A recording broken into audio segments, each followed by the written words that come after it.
Electronic configuration. इस concept को समझिएगा कि इलेक्ट्रॉनिक कॉन्फ़िगरेशन जो है उसकी ज़रूरत कब पड़ती है या ये है क्या, इसका यूज हम कहाँ करेंगे। केमिस्ट्री में ये बहुत अवेलेबल होता। केमिस्ट्री जब भी पढ़ते हैं तो केमिस्ट्री के जितने भी टर्म्स हैं उसमें इसका मेन रोल है, आप कह सकते हैं मेन हीरो है केमिस्ट्री के किसी भी टर्म को फुलफिल करने के लिए। आप ध्यान दीजिए, आपको याद होगा, कोई भी बुक पलटे होंगे, जैसे एक नाम बहुत फेमस है सोडियम, याद है सोडियम, इसको हम क्या लिखते हैं Na, याद है आप लोगों को। अब Na लिखते हैं और Na क्यों लिखते हैं जबकि सोडियम में SO से शुरू होता है। और आपको पता है कि बताए थे लैटिन नेम है, और लैटिन नेम का एक लिस्ट दिए थे। टोटल नंबर ऑफ लैटिन कितने हैं 11, ये याद है आप लोगों को, खूब अच्छे से याद है, वेरी गुड। तो और ये Na क्यों कहा जाता है लैटिन नेम में, इसका नाम क्या है नाट्रियम, वेरी गुड, इसका नाम जो है नाट्रियम, इसलिए ये Na लिखा जाता है, वेरी गुड। अब एक चीज़ ये भी याद होगा आप लोगों को, जब हम याद करवाए थे, बोले थे याद करने के लिए कि सारे एलिमेंट्स का आपको 3 चीज़ याद होना चाहिए। कौन कौन सा चीज़, आपको एलिमेंट्स नेम याद आ रहा है, एलिमेंट्स नेम बोले थे, उसके बाद बोले थे सिंबल आपको याद होना चाहिए, और क्या बोले थे एटॉमिक नंबर आपको याद होना चाहिए। अगर इतना चीज़ आपको याद रहता है तो आप आसानी से बाकी चीज़ें कवर अप कर लेते। आपको एक चीज़ और जानकारी होनी चाहिए कि एलिमेंट्स नेम, सिंबल और एटॉमिक नंबर, जब हम किसी भी चीज़ को याद करते हैं, मान लीजिए यहाँ सोडियम की ही बात करते हैं, सोडियम एक एलिमेंट है और जितने भी एलिमेंट्स हैं उसमें 3 चीज़ पाया जाता है, इलेक्ट्रॉन, प्रोटॉन और न्यूट्रॉन। क्या पाए जाते हैं, इलेक्ट्रॉन, प्रोटॉन और न्यूट्रॉन। इलेक्ट्रॉन पाए जाते हैं, प्रोटॉन पाए जाते हैं और क्या पाए जाते हैं, न्यूट्रॉन पाए जाते हैं। क्लियर है यहाँ पे, इलेक्ट्रॉन, प्रोटॉन और न्यूट्रॉन। इलेक्ट्रॉन जो होता है ये निगेटिव चार्ज होता है, ये कौन सा चार्ज होता है बहादुर, नेगेटिव चार्ज। प्रोटॉन जो होता है ये पॉजिटिव चार्ज होता है, पॉजिटिव चार्ज होता है। और ये न्यूट्रॉन जो है, जैसे यहाँ इलेक्ट्रॉन निगेटिव है, प्रोटॉन जो है आपका पॉजिटिव है, न्यूट्रॉन में कोई चार्ज नहीं होता, ये चार्ज लेस होता। न्यूट्रॉन क्या होता है, चार्ज लेस होता, इसमें किसी भी तरह का चार्ज अप्लाई नहीं होता, यानी इस पर किसी भी तरीके का आवेश नहीं होता, किसी भी तरीके का चार्ज नहीं होता। क्लियर है यहाँ तक, इसमें कोई कंफ्यूजन नहीं। अब जैसे अगर आपको एलिमेंट्स नेम पता होता है, सिंबल आपको पता होता है और एटॉमिक नंबर पता होता है, तो आप ये सारी चीज़ें भी आसानी से फाइंड आउट कर लेते हैं। इलेक्ट्रॉन जो है नेगेटिव चार्ज, एक ट्रिक बताते हैं, जितने एटॉमिक नंबर होते हैं उतने ही नंबर ऑफ इलेक्ट्रॉन्स होते हैं किसी भी इलेक्ट्रॉन्स होते हैं किसी भी एलिमेंट्स में। पहला ट्रिक समझ में आया, क्या बोले, किसी भी एलिमेंट्स में जितने क्या होते हैं एटॉमिक नंबर होते हैं उतने ही संख्या में उसमें नंबर ऑफ इलेक्ट्रॉन्स पाया जाता है। अगर आपसे सवाल पूछे कोई भी कि बताओ कि सोडियम जो है इसमें इलेक्ट्रॉन की संख्या कितनी है, तो क्या बताएंगे, वेरी गुड, यानी इसका सोडियम का जो है इलेक्ट्रॉन की संख्या हो गई 11। क्यों हो गई ये आप ऑलरेडी जान चुके हैं, क्योंकि atomic number is equal to number of electron. Trick समझ रहे हैं। एक चीज और समझिए, एक और, कोई भी इलेक्ट्रॉन, मान लीजिए एटम है, तो वो या एलिमेंट है, कोई भी चीज़ है यहाँ पे। क्लियर? सिंपल भाषा में समझने की कोशिश कीजिए। हर का इसके बहुत सारे डीप आप क्लास 9 में पढ़ेंगे, एटम्स एंड मॉलिक्यूल्स के बारे में, स्ट्रक्चर ऑफ एटम्स के बारे में, ये सब केमिस्ट्री में डीप पढ़ना है। लेकिन हम तो अभी सिर्फ और सिर्फ आपको इंडिकेट कर रहे हैं, ये तो पता है आप, इसका क्लास तो हम लोग करेंगे। तो ये जो मान लीजिए कि ये एटम है, क्या एलिमेंट, तो ये इसके बीच में एक सेंटर होगा, न्यूक्लियस होगा, हाँ या ना? ये क्लियर हो रहे हैं कि नहीं हो रहे हैं? तो इस जो बीच में जो होगा इसमें NP होता। NP मतलब नो पार्किंग, नहीं रे घोंच सब। NP का मतलब क्या हो जाएगा यहाँ पे? वाक, नो पार्किंग नहीं। NP का मतलब है यहाँ पे N for neutron, P for proton. कहानी समझ में आया NP का कि नहीं? N फॉर क्या हो गया? न्यूट्रॉन। P फॉर क्या हो गया? प्रोटॉन। कहानी समझ में आ रहा है? N for neutron, P for proton. और एक ट्रिक और समझिए, फिर हम लोग जाएंगे इलेक्ट्रॉनिक कॉन्फ़िगरेशन के टर्म में। N और प्लस P, ये NP जो है, इसी NP की वजह से किसी भी एलिमेंट्स का, किसी भी एटम्स का अपना मास होता, अपना वेट होता। किसी भी ऑब्जेक्ट है ना, कोई भी एलिमेंट्स है, कोई भी एटम्स है, इन सारी चीज़ों का जो अपना मास होता है, मास वैल्यू किसकी वजह से होता है? NP की वजह से, NP की वजह से। यानी neutron plus proton is equal to atomic mass. Trick समझ में आ गया? क्या समझे? Neutron plus proton is equal to atomic mass. General भाषा में इसको बहुत जगह एटॉमिक वेट भी बोला जाता है, जो मैं लास्ट क्लास में बताया था, एटॉमिक वेट भी बोला जाता है। लेकिन रियलिटी में जब आप पढ़ेंगे फिजिक्स की भाषा में, तो मास और वेट में भी डिफरेंट। जैसे जैसे आप बड़े होएंगे वैसे वैसे बहुत सारी चीज़ें सीखते जाएं।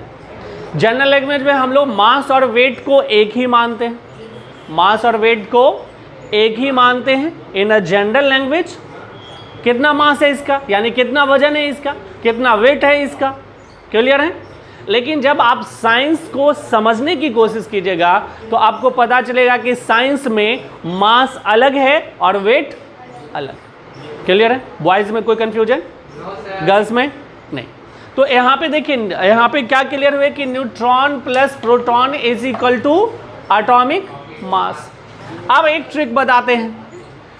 यहाँ पे तुरंत आप सीखे कि atomic number is equal to number of electrons. यहाँ पे यही ना है, मैथ्स की भाषा में देखें तो atomic number is equal to number of electrons. ये तो क्लियर हो गया है, ये आप तुरंत अभी पढ़े और ये जान चुके हैं कि जितने इसके एटॉमिक नंबर है, यानी सोडियम का एटॉमिक नंबर जो है वो 11 है और इसी का इलेक्ट्रॉन की संख्या कितनी है? 11। अब इलेक्ट्रॉन निकालिए, बचा क्या? प्रोटॉन और न्यूट्रॉन बचा ना, प्रोटॉन और न्यूट्रॉन बचा। तो अभी तुरंत समझिए कि neutron plus proton is equal to होता है एटॉमिक मास। और आपको मैं बता दूं एक जनरल भाषा में, यहाँ पे एक चीज़ मैं क्लियर कर दूं, कभी भी जो ट्रिक होता है ये पूरी तरीके से लागू हर पे नहीं होता। कहानी समझ में आया? क्या बोले हम? कोई भी ट्रिक जो होता है, ट्रिक का मतलब क्या? ट्रिक का प्रॉपर मीनिंग है चोरी, चीट कर लेना, एक ऐसी चीज़ फाइंड आउट कर लेना जो हर चीज़ में कॉमन हो, मैक्सिमम में कॉमन हो, यही ना ट्रिक है। तो एक ट्रिक बता रहे हैं, लेकिन मैं पहले ही कह रहा हूँ ये ट्रिक सब पे लागू नहीं है, लेकिन जनरली ये लागू होगा, अप्लाई होगा। वो ट्रिक क्या है ये समझिए। एटॉमिक नंबर तो आपको याद करना है, जो आप लोग याद किए भी हैं। जैसे hydrogen 1, helium 2, lithium 3, beryllium 4, boron 5, carbon 6, nitrogen 7, ऐसे याद किए। इसमें तो कहीं कोई कन्फ्यूजन नहीं, क्लियर है।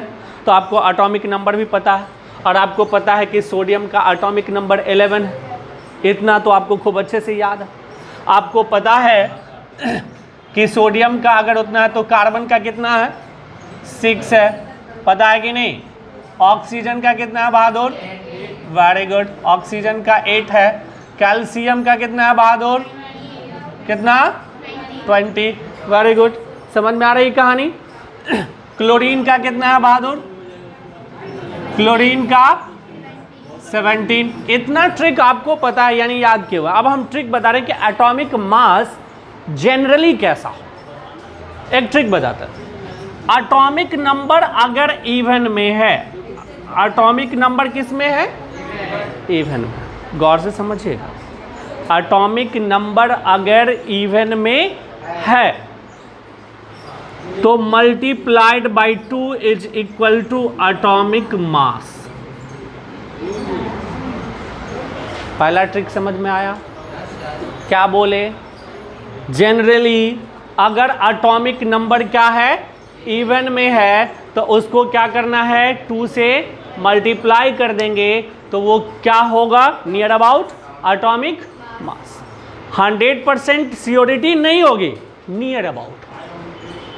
मतलब जब आपके पास चार्ट होगा देखिएगा तो बहुत सारे डेटा डेसिमल्स में होते हैं। अब देखिएगा आपके पास था पीरियोडिक टेबल का लिस्टिंग, तो उसमें आप देखिएगा कि बहुत सारे जो वैल्यू होते हैं वो डेसिमल्स में होते हैं। तो वो डेसिमल्स का वैल्यू नहीं देगा आपको, वो नियर अबाउट वैल्यू देगा। कहानी समझ में आ रही है हम क्या कह रहे हैं। अब जैसे एग्जाम्पल के तौर पे आप बताओ, ये कार्बन जो है 6 हो गया एटॉमिक नंबर कार्बन का, तो ये 6 इवन है या ऑड है, इवन है। तो इवन यानी कि 6 मल्टीप्लाइड बाई 2, तो ये 6 2 जा क्या हो गया 12। ये कार्बन का जो है एटॉमिक मास कितना हो गया बहादुर, 12। ट्रिक समझ में आया, बहुत बढ़िया ट्रिक है, इजीली समझ में आया। अब जैसे यहाँ पे देखो, ये कैल्शियम, कैल्शियम जो है इसका एटॉमिक नंबर कितना है 20। 20 इवन है या ऑड है, इवन है।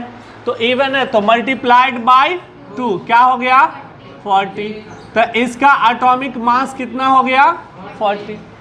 नियर अबाउट, ऑलवेज ये डेसिमल्स का वैल्यू नहीं बताएगा, लेकिन इतना आपको इतने जगह पे ये लागू हो जाएगा कि आपका काम हो जाएगा, इसमें कहीं दो रहे क्या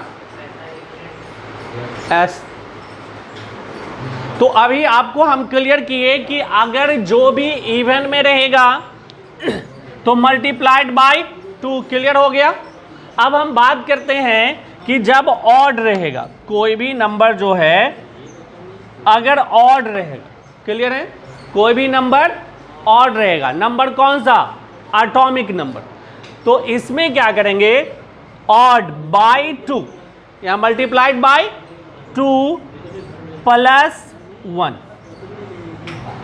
ये ट्रिक समझ में आया। क्या बोले हम, जो अगर कोई एटॉमिक नंबर ऑड में है तो multiplied by 2 plus 1, multiplied by 2 plus 1। जैसे अब यहाँ पे आपका ध्यान दीजिए, ये 11 है, सोडियम का क्या है 11 है, लेकिन मैं फिर कह रहा हूं बार बार, सब पे लागू नहीं होगा, औसतन पे लागू होगा। बात समझ में आ रही है, सब पे लागू नहीं होगा। और सब पे लागू हो जाता तो इतने साइंटिस्ट को इतना मेहनत करने की जरूरत क्या थी, वो तो सीधे लिख देता। कहानी समझ में आ रही है, सब पे लागू नहीं, जनरली लागू हो। अब जैसे यहां देखो, सोडियम का कितना है 11, ये ऑड है या इवन, ऑड है, तो मल्टीप्लाइड बाय 2 अब प्लस 1, तो 11 2 जा कितना हो गया 22 प्लस 1, तो इसका कितना हो जाएगा। कॉन्सेप्ट समझ में आया, क्लियर हुए, आ गया कहानी क्लियर।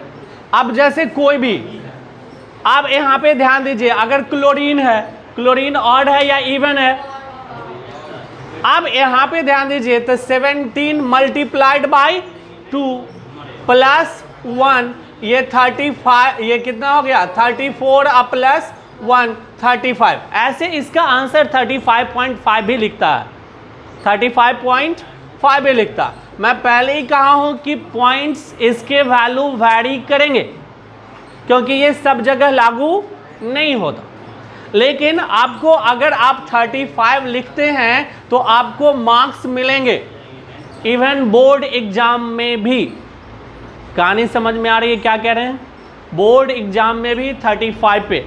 अगर नहीं तो आपको क्या होगा, जब भी क्वेश्चन दिया हुआ रहेगा उस क्वेश्चन में ऑलरेडी आपको उसका एटॉमिक मास वैल्यू गिवन रहेगा।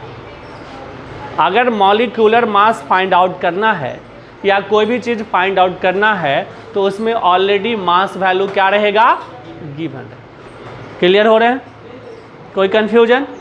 तो क्या आपको एटॉमिक नंबर याद है तो एटॉमिक मास निकाल लेंगे? कोई कंफ्यूजन? एटॉमिक नंबर याद है तो क्या नंबर ऑफ इलेक्ट्रॉन्स निकाल लेंगे, हाँ या ना? अब तो एटॉमिक मास भी निकालना समझ चुके हैं। तो हम मान लीजिए कि यहाँ सोडियम पे चर्चा कर रहे थे तो सोडियम पे ही चलते हैं। हम सोडियम पे चर्चा कर रहे थे। सोडियम का 11 होता है क्या चीज, इलेक्ट्रॉन की संख्या और एटॉमिक नंबर भी। अब इसके कंसेप्ट को समझिए कि हम क्या कहना चाह रहे हैं, कि उसमें आपका न्यूट्रॉन कितना होगा, प्रोटॉन कितना होगा और इलेक्ट्रॉन कितना होगा, एटॉमिक मास कितना होगा, ये सब कंसेप्ट समझ लेते हैं। अब एक चीज और ध्यान रखिए, number of electrons is equal to number of protons भी होता है। क्या समझे? Number of electrons is equal to number of proton. गौर से सुनिएगा, पहला ट्रिक बताए आप ध्यान दीजिए कि atomic number is equal to number of electrons. Clear है? और दूसरा क्या बोले, number of electrons is equal to number of protons. Number of protons, तो नंबर ऑफ प्रोटॉन्स ये भी क्लियर हो गए। आपको अगर एक चीज पता चल जाए एटॉमिक नंबर तो आप 3 निकाल लिए, यानी एटॉमिक नंबर तो खुद ही पता हो गया, आप इलेक्ट्रॉन भी निकाल लिए। और यानी अगर एटॉमिक नंबर सोडियम का 11 है तो इलेक्ट्रॉन की संख्या भी 11, प्रोटॉन की संख्या भी। क्लियर हो गए?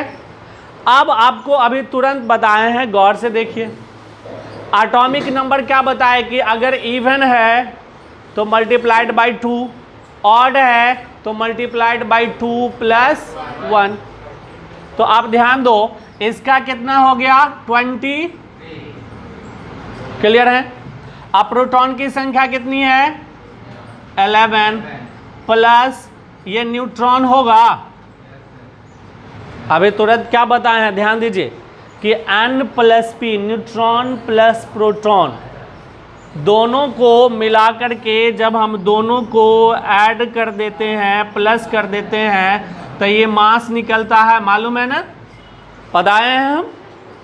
अब वही सोचो, तो यहाँ neutron plus proton is equal to atomic mass. Neutron का न्यूट्रॉन लिखे, प्लस का प्लस लिखे, प्रोटॉन का 11 क्यों लिखे? क्योंकि उसका एटॉमिक नंबर 11 है। एटॉमिक नंबर के बराबर नंबर ऑफ इलेक्ट्रॉन्स होता है और नंबर ऑफ इलेक्ट्रॉन्स के बराबर नंबर ऑफ प्रोटॉन्स होता है। तो यानी प्रोटॉन की संख्या भी 11 हो गया, इज इक्वल टू 23। तो अब हम इसको लिख सकते हैं बच्चा वाला जगती, न्यूट्रॉन इज इक्वल टू 23 का 23। ये प्लस 11 है तो उधर जाएगा माइनस 11, तो न्यूट्रॉन इज इक्वल टू क्या हो जाएगा बहादुर 12। अब बता सकते हो कि सोडियम में न्यूट्रॉन की संख्या कितनी होगी, हाँ या ना? क्लियर हो गया? इन सारी चीज़ों को ईजिली लिखिए, उसके बाद बाकी चीज़ें हम पढ़ते हैं। Write down. इलेक्ट्रॉनिक कॉन्फ़िगरेशन जो बनाते हैं ओ या जो भी टर्म लिखते हैं, अभी आप जो एलिमेंट्स में देखें, ध्यान दीजिए, एलिमेंट्स को 3 टर्म में बांटे ना अभी आप सब, 3 टर्म में तो बांटे हैं। कौन कौन सा टर्म? इलेक्ट्रॉन, प्रोटॉन और न्यूट्रॉन बांटे हैं। Very good.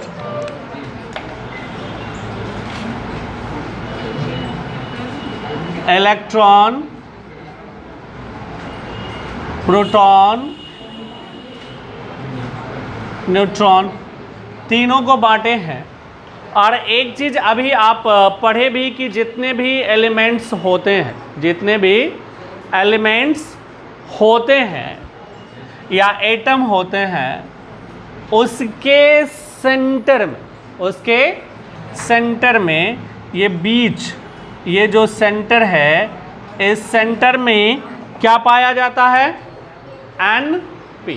ये पढ़े हैं अभी तुरंत आप, इसके बीच में पाया जाता है Np।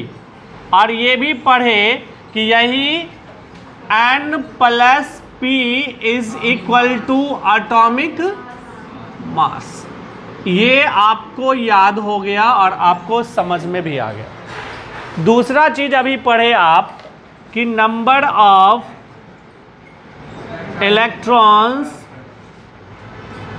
Is equal to number of protons. पढ़ें, number of electrons is equal to number of protons is equal to atomic number. Atomic number अभी तुरंत पढ़ें कि जितना किसी भी एलिमेंट्स का एटॉमिक नंबर होता है, उतना ही उस इलेक्ट्रॉन में एलिमेंट्स में क्या होता है? नंबर ऑफ इलेक्ट्रॉन्स होते हैं। फिर से मैं बोल दूं, जितना किसी एलिमेंट्स का एटॉमिक नंबर होता है, किसी भी एलिमेंट्स का एटॉमिक नंबर होता है, उतना ही उस एलिमेंट में नंबर ऑफ इलेक्ट्रॉन्स होता है। क्लियर है? और जितना नंबर ऑफ इलेक्ट्रॉन्स होता है, उतना ही नंबर ऑफ प्रोटॉन्स होता है। ये क्लियर हो चुके हैं, ये आप पढ़ चुके हैं। अब एक चीज यहाँ पे तो क्लियर हो गया कि ये N और P से एटॉमिक मास है। ये क्लियर हो चुके हैं कि N और P से क्या है? एटॉमिक मास है। अब यहाँ पे एक चीज और क्लियर होना है कि Np जो है न्यूक्लियस में होता है, यानी ये न्यूक्लियस में होता है, यानी आप कह सकते हैं सेंटर में होता है। क्लियर है? इसके बाहर में, बाहरी हिस्सा में, आउटर सरफेस में इलेक्ट्रॉन्स घूम रहा होता है। क्या घूम रहा होता है? इलेक्ट्रॉन्स।